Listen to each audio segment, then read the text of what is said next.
everyone, welcome back to my channel. If you haven't met before, I'm Winnie, and on this platform I share my experiences as an international student navigating her way in the United Kingdom.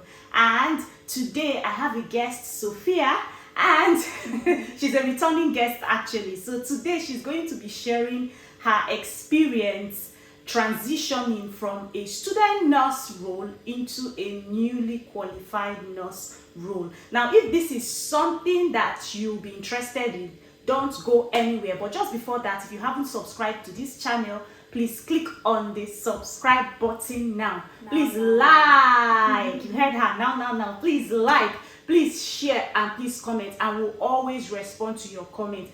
And we will be right back.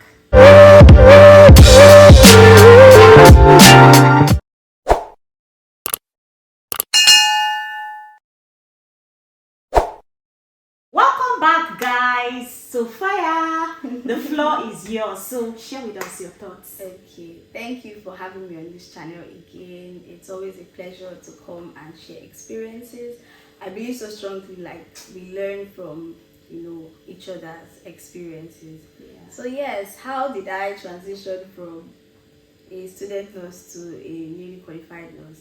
To be honest, the first thing I'll say, it was daunting for me, because at least as a student nurse you have backup. If you don't remember some things, you can always go to the nurse, even if you're in your final year, right, and you're expected to take charge. To an extent, the patients are not your patients. You're accountable, but you're not as accountable as the nurse is for those patients, right? So you can still get away with some kind of things. But when I became a nurse, and my first day, they gave me my first set of patients, even though I was under like supernumerary, because yes, I think trust to trust, hospital to hospital, it differs on your supernumerary period or your preceptorship period.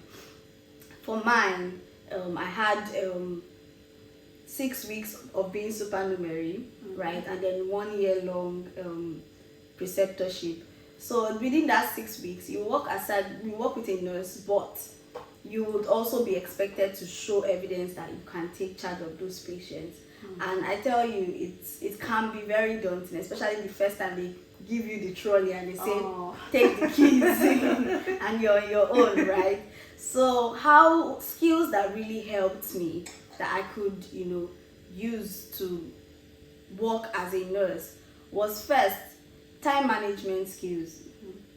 To be honest, as a newly qualified, I think most people struggle with time management. You don't know how to arrange yourself, how to do one thing. Because one thing I found was that as I'm doing something else, someone else is coming and they are needing my attention, and then their phone calls to pick. There's doctors who would be giving you instructions. There's even the patient, so you can be doing your meds round and you've done 5 other things aside from meds. Wow.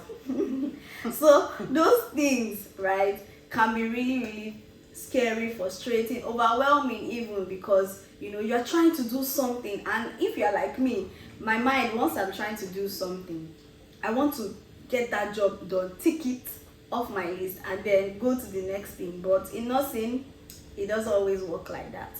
So the first thing I know that you will need as a student nurse going into nursing finally is you will need to have a good time management skill. You need to prioritize things, how to prioritize them, what comes before what is more important. For instance, I'll give an example. You're doing your medication rounds and a patient is in maybe a very uncomfortable position, and you are giving meds. You have a patient on critical meds. What do you do then? Do you go and attend to the patient who is maybe in an awkward position or needing the toilet, or do you go and do your critical meds, right? Wow. So knowing how to, can I delegate this? Can I actually, what comes before what? Who can I outsource this thing to is something that you do. And then managing your time will come with, what comes, like now, do I do my ops first? Do I go and do critical meds first? If I have 3 people that need my attention, maybe critical medication wise, who do I go to first? Wow. What determines what determines to the extent that, okay, this person needs it first, how can I prioritize this person? So those things are important skills to have as a newly qualified nurse. I don't know about other people though. The second skill that I know that took me a while, and sometimes can even still take somebody a while, is delegation. Because I mean, when you first come to a new job, right, you want to do your best, you want to be able to see to what extent you can do things on your own. You want to, prove that, okay, yes, I am doing this job. I really went to school. I really learned. I'm capable of doing it. But to be honest, I've learned something. See, you can't do it all alone. You need to delegate. You need to delegate sometimes, even to people who are above you, like your seniors. You need to know how to ask for help and split the job.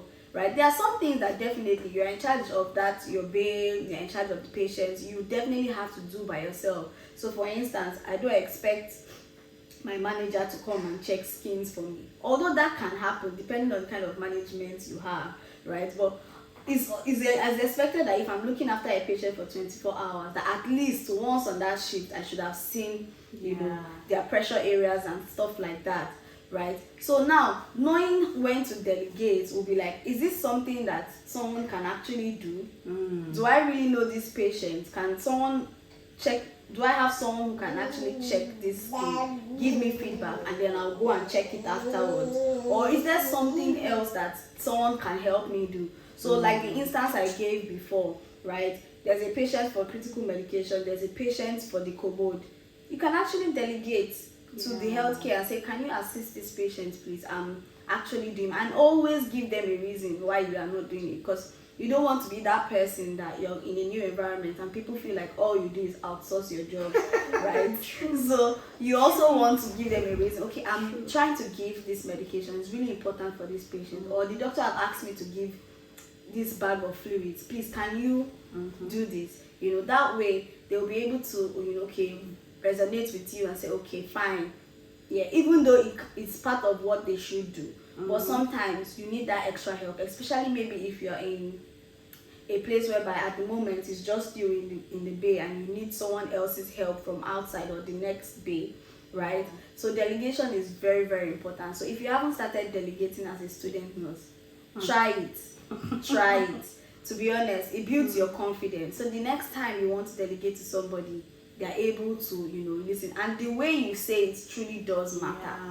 The way you say it matters. So another skill I would say you can start working more on if you're not great at, although I feel like in this nursing profession, communication is something you have to do all the time.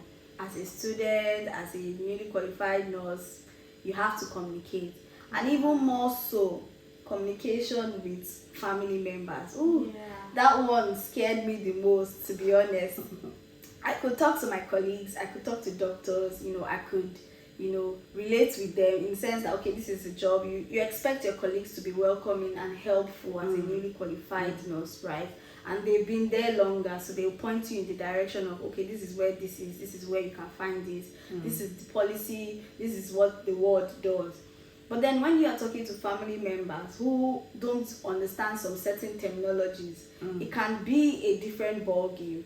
So I'll say start practicing how to communicate with family members. Start practicing how to break bad news. Nobody actually prepares you for, breaking bad news, but it's something that along on your journey you will always come in contact. Bad news varies. There's bad news of when a patient is end of life and is about to, is dying, and there's a bad news of maybe a change in clinical conditions and the families are worried.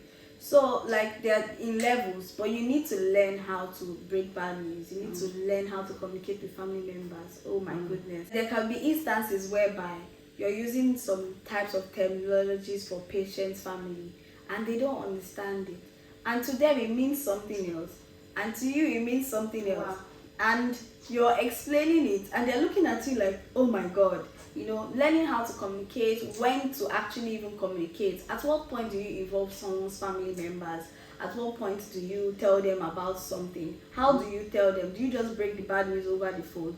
Or you ask them to come in and you speak to them. So I think these are skills that you need to learn on the job. And then yes, you don't know everything as a newly qualified nurse. You don't know all the diseases or medications there are. You will see new stuff every single time. I think one skill that nobody should get shy about is the ability to always ask questions, keep asking questions, keep thinking critically. Okay, why am I giving that? Why is the doctor asking me to give that? I've never seen that before. That's such a high dose. I need to query it, querying things, because that's the way you put your patients forward. The moment you administer, it's on you. So before you administer something, you need to be sure. Before you actually give a particular, you need to know the indication one. So if it's something you've never come across all through your placement, it's so important that you ask questions. Go and meet the manager, go and meet the deputy, meet the team leader, whoever is on shift that can help you, that knows more, right? Always ask questions. And I think there's this website where you can also verify, and there's always a pharmacist. Yes. So yes, use your word pharmacist, and it's for my trust is Medusa. I don't know if it's the same. And there's always platforms. Right. Every trust I think will have the resources like resources. That. So you always have to go back to the resources and check it. Check the conditions. Check the reasons why, things like that are being done. Why is it giving this way? Why is it not giving the way or the method you've seen before? You have to unlearn so many things and learn, because throughout your placement you followed maybe different nurses. They do things differently. You have to find your own way of doing things, your own way of doing your meds round, your own way of communicating with patients, your own way of doing so many things. So always query things. It's part of critical thinking. And lastly, I would say leadership is something that is very important for a newly qualified nurse. Yes, you're a newly qualified nurse, but you're in a leadership position one way or the other. And the patients are your patients. They are your responsibility during that duration of your shift time. In leadership, right?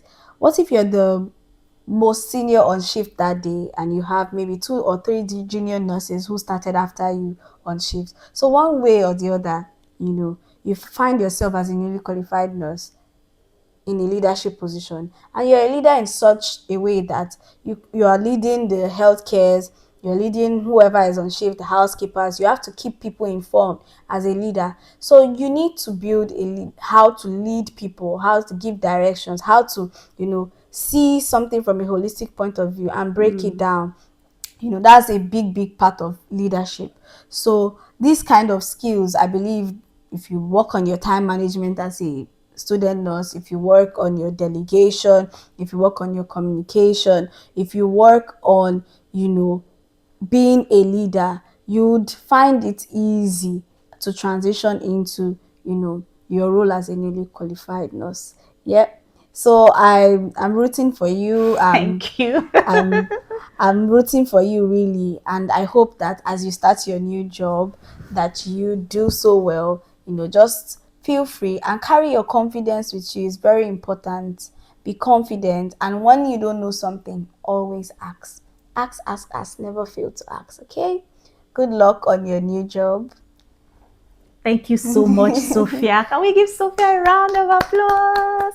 Thank you so much. I learned a lot. Thank you so much. So guys, you've heard it from the horse's mouth, direct from source, how she transitioned from being a student nurse to a newly qualified nurse, the skills that really helped her on the new job. And I hope you found this informative, which was the main purpose of this sharing this. This is a platform where I like to share experiences as a part of my own learning, first of all, because I'm actually learning. So guys, I hope you learned 1 or 2 things from here. Please give this video a thumbs up. Please like. It goes a long way to show that you really enjoyed something. Okay, so like this video. Don't stop there. Share. But if you have any questions, comment. If you enjoyed the video, comment. I'll be looking forward to seeing you in the comment section. And if you haven't subscribed yet, please click on the subscribe button. Please like and please share. And until we meet again, guys, this is us saying keep winning and enjoying life. And bye. Bye.